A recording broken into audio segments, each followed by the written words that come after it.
Bwana ametuita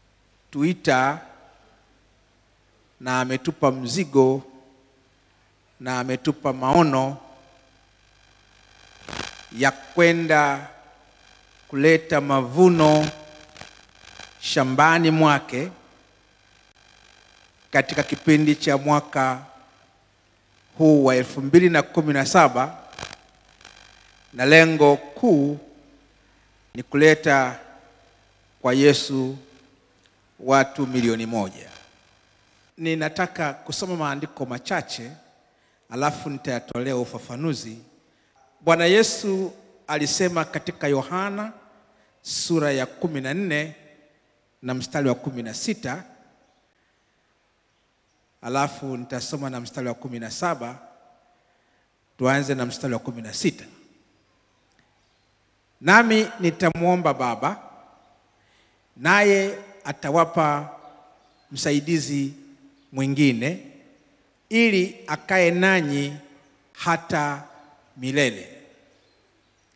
Hapa Yesu anasema ikiwa ni ahadi, atamuomba Baba.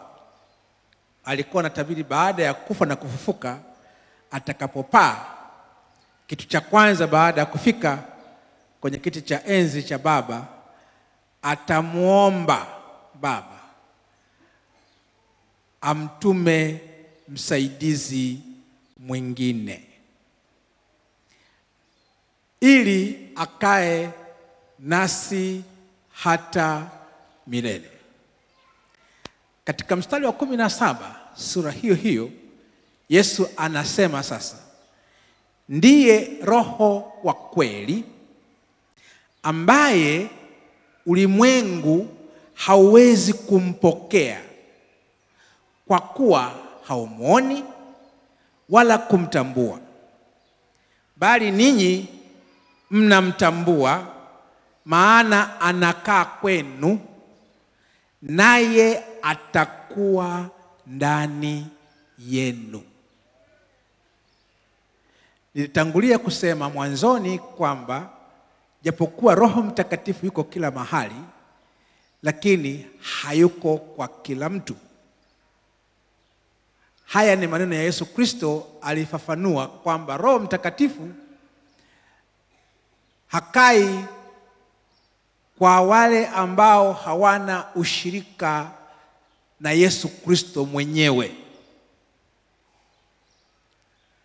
Pili, akawaambia wanafunzi, Roho Mtakatifu anakaa kwenu, lakini atakapokuja safari hii atahamia na kufanya makao ndani yenu. Kwa hiyo Roho Mtakatifu ni msaidizi, lakini ametumwa kutusaidia akiwa ndani yetu. Ili Roho Mtakatifu akusaidie, anisaidie, ni sharti kwanza afanye makao ndani yetu. Kuna vitu ambavyo vinachanganywa na nataka nifafanue kwa haraka. Yesu Kristo anatuokoa kwa uwezo wa Roho Mtakatifu. Kwa Roho Mtakatifu anafanya kazi ya kwanza kwa mwenye dhambi ni pale anapotubu. Roho anamfanya huyo mwenye dhambi kuwa kiumbe kipya katika roho yake. Ile Yesu alizungumza na Nikodemu katika sura ya 3 ule mstari wa 1 mpaka mstari wa 4, kisa kile cha Nikodemu. Yesu alikuwa akizungumza naye juu ya mambo ya kuzaliwa mara ya pili, na anasema kinachozaliwa kwa roho ni roho. Yani huyu Roho Mtakatifu anafanya kazi ya kuzaa upya roho ya mtu anayempokea Yesu kuwa mwokozi wake binafsi. Kwa hiyo tukio la kuzaliwa mara ya pili linafanywa na Roho Mtakatifu.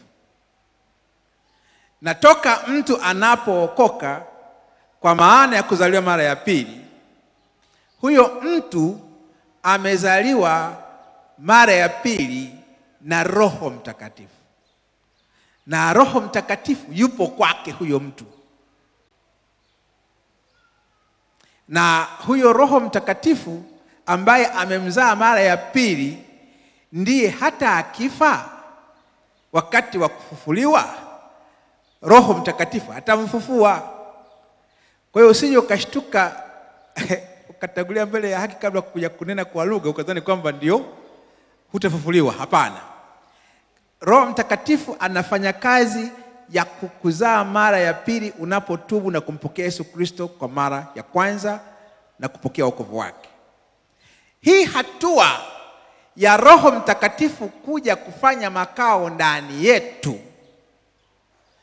ni kwa wale ambao bado tuko hai duniani, na ili huyo Roho Mtakatifu akiwa ndani yetu aanze kutenda kazi ya kutusaidia kufanya utumishi ambao Yesu Kristo ametupa wa kuwaleta watu wengine kwa Yesu.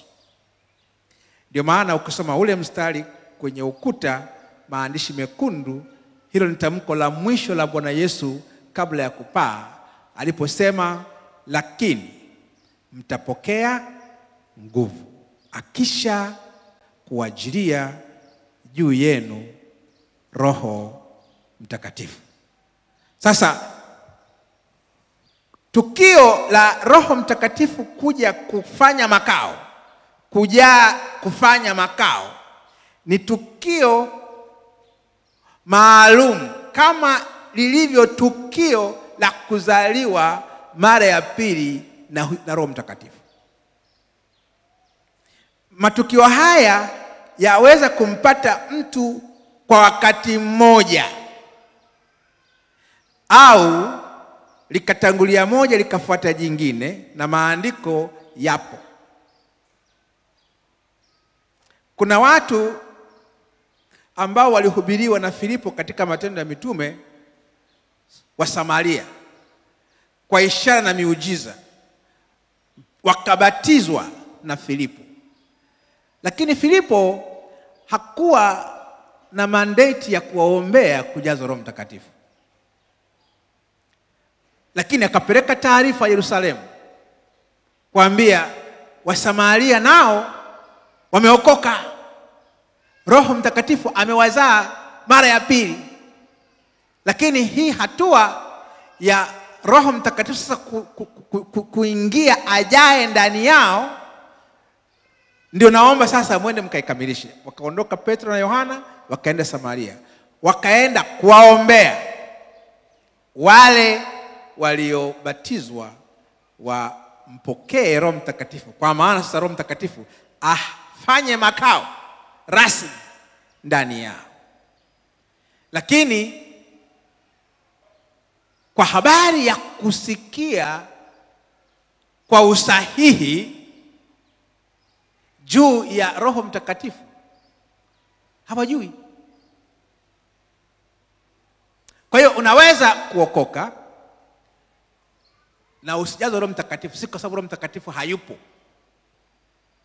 ni kwa sababu hujasikia kwa usahihi, ni kwa sababu hujaamini kwa usahihi. Kuna tatizo la kisaikolojia katika kujazwa Roho Mtakatifu. Kuna vita katika akili. Hii vita ni ya mawazo, na kwa sababu ni vita ya mawazo, na shetani anajua kwamba ukitafakari ukaamini kwa usahihi kujazwa Roho Mtakatifu, umepiga hatua ambayo hata kupata tena, kwa sababu kisha kujazwa Roho Mtakatifu ukaanza kusema kwa lugha nyingine ambayo shetani mwenyewe anatoka kapa hajui, kuanzia hapo hakupati tena. Kwa hiyo anakuonea wivu, hataki ujazo Roho Mtakatifu. Kwa hiyo wakati ule wa kujazwa Roho Mtakatifu anakuletea mawazo, na mawazo tu yanakukwamisha kabisa. Na akikukwamisha unafikiri kwamba kumbe Mungu hataki, kumbe Roho Mtakatifu labda hakupendi. Yani, na hayo yote ni mawazo pia ya shetani vile vile, ili akukatishe tamaa ufike mahali unasema basi Bwana. Nataka nikuhakikishie Roho Mtakatifu yupo wa kutosha kwa ajili ya kila mtu, na wewe ukiwemo. Na leo hii Roho Mtakatifu huyu atajidhihirisha kwako, akuthibitishie kwa kujaa ndani yako, ukiwa umeamini kwa usahihi. Hilo la kwanza nataka tuliweke vizuri. Lakini la pili ni hili swala la kusema kwa lugha kama ishara ya kujazwa Roho Mtakatifu. Hili limekuwa na mjadala wa miaka mingi, wa karne nyingi katika jamii ya Kikristo ulimwenguni. Wako wanaopinga na kusema Roho Mtakatifu na karama zake vilikwisha kukoma toka wakati Agano Jipya lilipoandikwa likakusanywa likawa ni kitabu kimoja. Kuanzia hapo karama za Roho Mtakatifu zikawa zimekoma, na wana maandiko nayo yanukuu ambayo tafsiri yake iko nje ya maana yake. Lakini tatizo ni nini? Tatizo ni hofu. Wakikubali kwamba Roho Mtakatifu karama zinaendelea na wao hawaziongozi hizo, sasa unajibuje? Mimi kama kiongozi, ukija umeenda kokote ulikoenda ukapata huduma ya kiroho, Mungu akajidhihirisha kwako kule kwa namna ambayo mimi na wewe toka nimekuongoza hujapata hata kusikia mimi nikisema habari za udhihiriko wa namna hii. Kwa hiyo unakuja kuniuliza sasa nimejazwa Roho Mtakatifu na kusema kwa lugha, unafikiri mimi nitakwambiaje? Ambia ondoka hapa, wewe sio Roho Mtakatifu. Kwa nini? Kwa sababu nikikubali utaniuliza maswali magumu mengine zaidi. Utaniambia mbona wewe huombei? Sasa mimi nitakujibu. Kwa sababu kuna viongozi wa dini wengine wako katika mimbari hizi, lakini hata kuokoka hawajaokoka kabisa. Narudia tena, wako wengi tu, wachungaji, maaskofu, mitume, manabii, hata kuokoka hawajawahi kuokoka.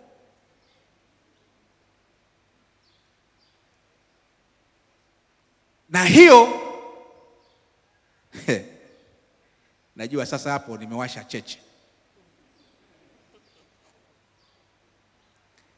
Unajua sasa tumefika wakati tuambizane ukweli tu. Tuambizane ukweli. Kwa sababu tukiendelea kufungana kufumbana namna hii, tutapoteza nuru ya Kristo katika jamii. Kwa ninaposema kuna viongozi wa dini ambao hawajaokoka, wapo. Siwasemi mimi, wao wenyewe kawaendee, watakwambia hakuna kuokoka duniani. Ngoja nikwambie, Yesu hayuko kwenye kanisa lolote linaloitwa kwa jina la wapo BCIC, Assemblies, Katoliki, Anglikana, hayuko huko kwa majina hayo. Yesu amekaa kwenye kiti cha enzi cha Mungu Baba, mkono wa kuume wa kulia, ambapo sasa Roho Mtakatifu aliyemtuma duniani, huyu Roho Mtakatifu anakaa ndani ya watu maalum. Neno maalum maana yake ni wenye sifa. Sifa ya kwanza ya kumpokea Roho Mtakatifu ni kuokoka, ni kumpokea Yesu Kristo na kuokoka. Kuokoka ni lazima, bila kuokoka huendi mbinguni. sababu wokovu ndio unaoandikisha jina lako kwenye kitabu cha uzima. Mimi sina kitabu cha uzima, hakiko hapa. Wala hakuna kiongozi wa dini alina kitabu cha uzima, kiko mbinguni. Wewe ukisikia injili ya wokovu, ukakubali toba ikafanyika, wakati unapoombewa sasa hiyo sala, ndio wakati huo malaika kwa mara ya kwanza, pamoja na kwa kwenye dini lako miaka yote toka umezaliwa humo, ndio jina lako linaandikwa kwenye kitabu cha uzima baada ya toba hiyo. Halo? Uko hapo? Sasa hiyo ni sifa ya kwanza. Ndio sifa hiyo ambayo Yesu alisema, kila atakaye nipokea, kila atakaye niamini mimi, kama maandiko yanavyosema. Watu wanamwamini Yesu sio kama maandiko yanavyosema, wanamwamini Yesu kama madhehebu yao yanavyosema. Lakini ukimwamini Yesu kama maandiko yanavyosema, amesema mito ya maji ya uzima itabubujika ndani yako. Na aliyasema hayo akimaanisha atakujaza Roho wake Mtakatifu. Yesu amesema hapa kwamba Roho Mtakatifu huyu anakaa kwa walio wanafunzi wa Yesu kweli kweli, na anaingia na kukaa ndani yao. Hakai kila mahali kwa kila mtu. Na nataka nikwambie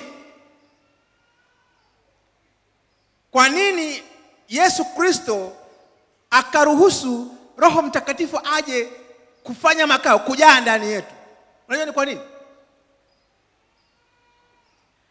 Kwa sababu shetani, jambazi, muuaji, toka alipompotosha Adam na Eva katika bustani ya Eden, akaruhusu jeshi lake la pepo wachafu wafanye makao ndani ya binadamu. Pepo wakahamia ndani ya miili ya binadamu.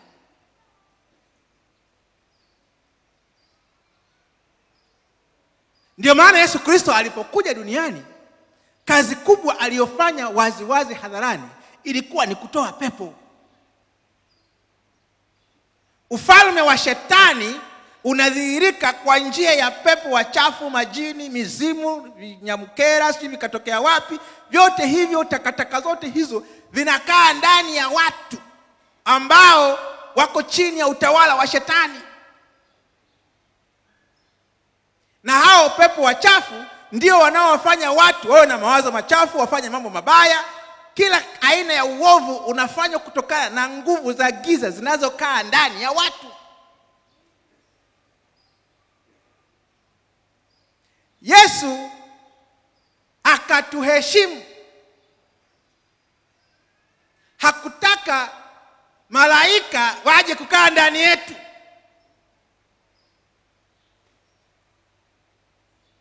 Rudia tena. Shetani anatuma malaika wake wakae ndani ya binadamu. Wengine wanaingia mpaka kwenye mimba. Yaani mtoto ni mimba, ana pepo. Akizaliwa ana majini.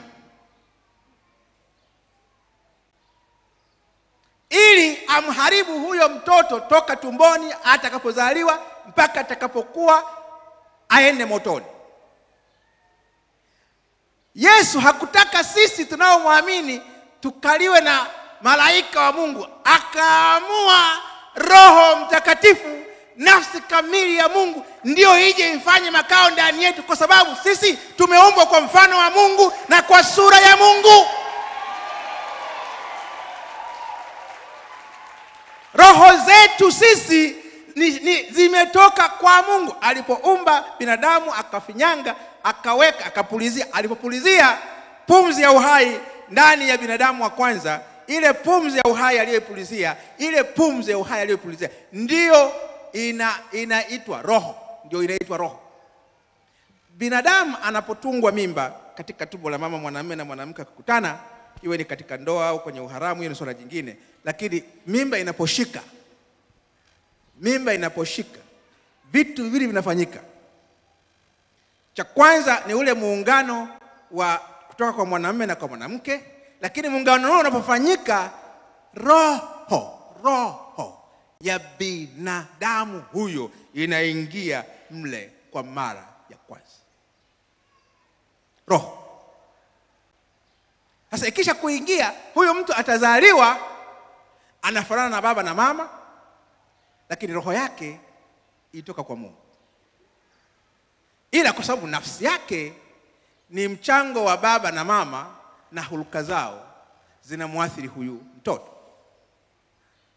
Ndio maana akiwa mtu mzima, akijua mema na mabaya, anatakiwa kumwamini Yesu Kristo, atubu, ili roho yake kule ifanywe nini? Ihuishwe, ifanywe upya. Na ndio maana ya kuokoka, kuzaliwa upya katika roho. Ile roho ikizaliwa upya, kunakuwa na muunganiko wa mawasiliano kati ya roho na Roho Mtakatifu na Mungu Baba.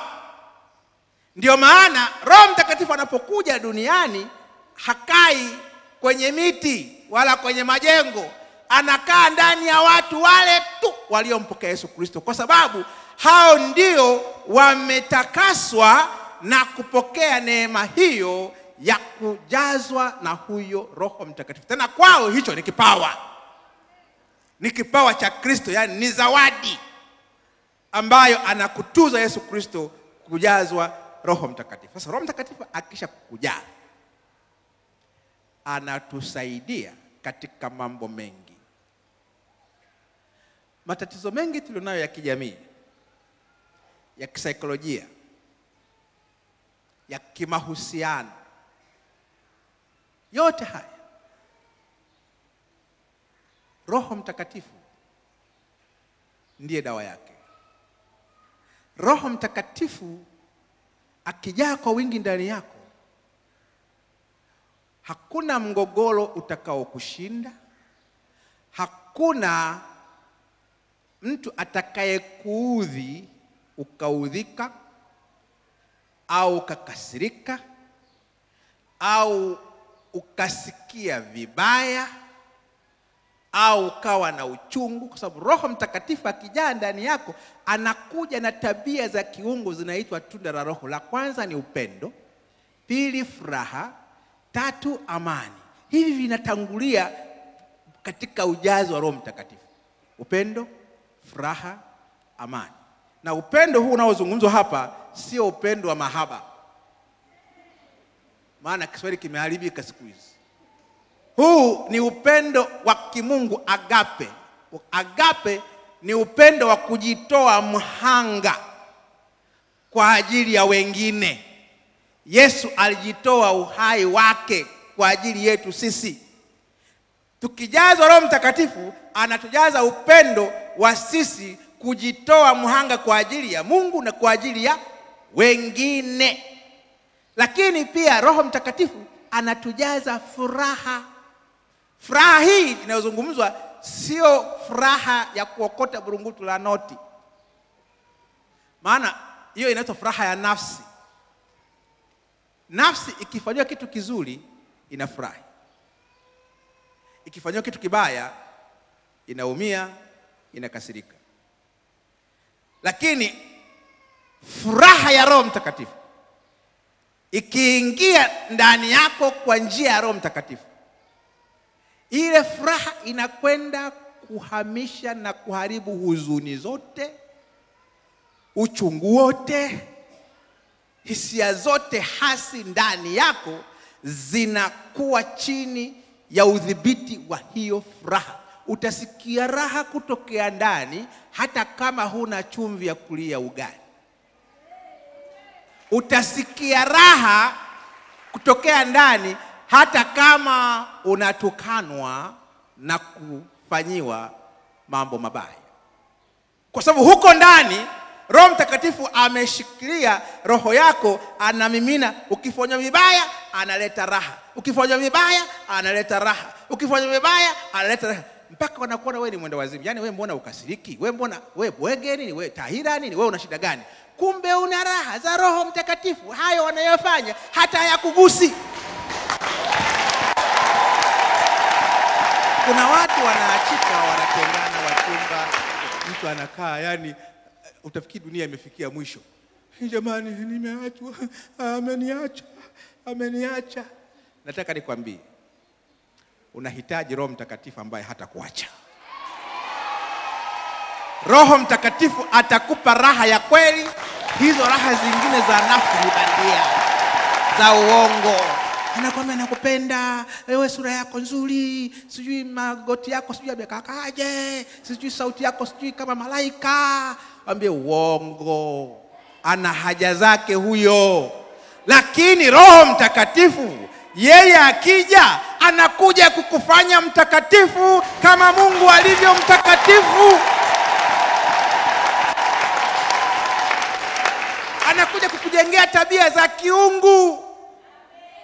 Na ukiwa na tabia za kiungu, ushirika wako na Mungu unakuwa mzuri. Kile utakachoomba Mungu atafanya, na atafanya zaidi ya unavyoomba na unavyowaza. Ndio faida za Roho Mtakatifu. Ni msaidizi wetu, lakini anatusaidia akiwa ndani. Sasa kunena kwa lugha, nimalizia hapo. Kunena kwa lugha, ngoja nikusomee maandiko. Maana sio kasema kwamba natoa kichwani.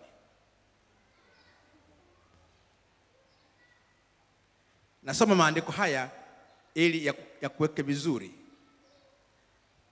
Wakorintho wa kwanza sura ya 14 mstari wa 2 na Wakorintho wa 14 mstari wa 14. Nitasoma mstari miwili ya Wakorintho wa kwanza sura ya 14 mstari wa 2 kwanza. So, maana yeye anenaye kwa lugha hasemi na watu, bali husema na Mungu, maana hakuna asikiaye, lakini anena mambo ya siri katika roho yake. Maana yake kunena kwa lugha, yale maneno unayonena si maneno ambayo ni matunda ya akili zako. Lugha ya kawaida ya binadamu. Mtu anajifunza ama katika mazingira ambapo lugha inazungumzwa, ama anajifunza kwenye taasisi ya elimu au shuleni. Maana yake ile misamiati ya maneno inaingia mpaka ile lugha inakubali anaweza kuizungumza. Hii ndio njia ya kawaida ya kujifunza lugha. Lakini kunena kwa lugha ambako kunatokana na kujazwa Roho Mtakatifu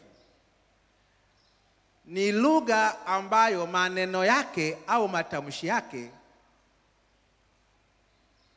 hayatokani na akiba ya mawazo au maneno ya kawaida katika akili za binadamu.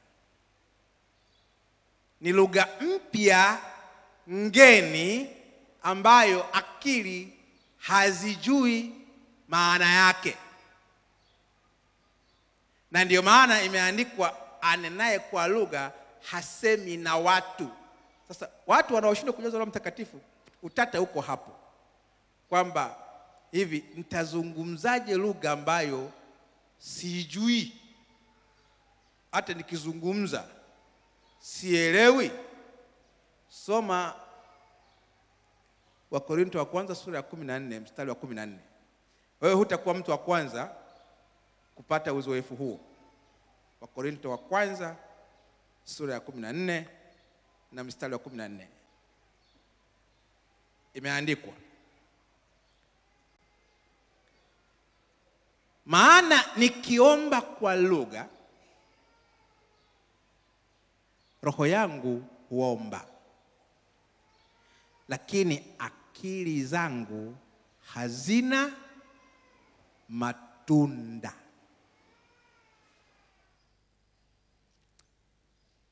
Kama hujaokoka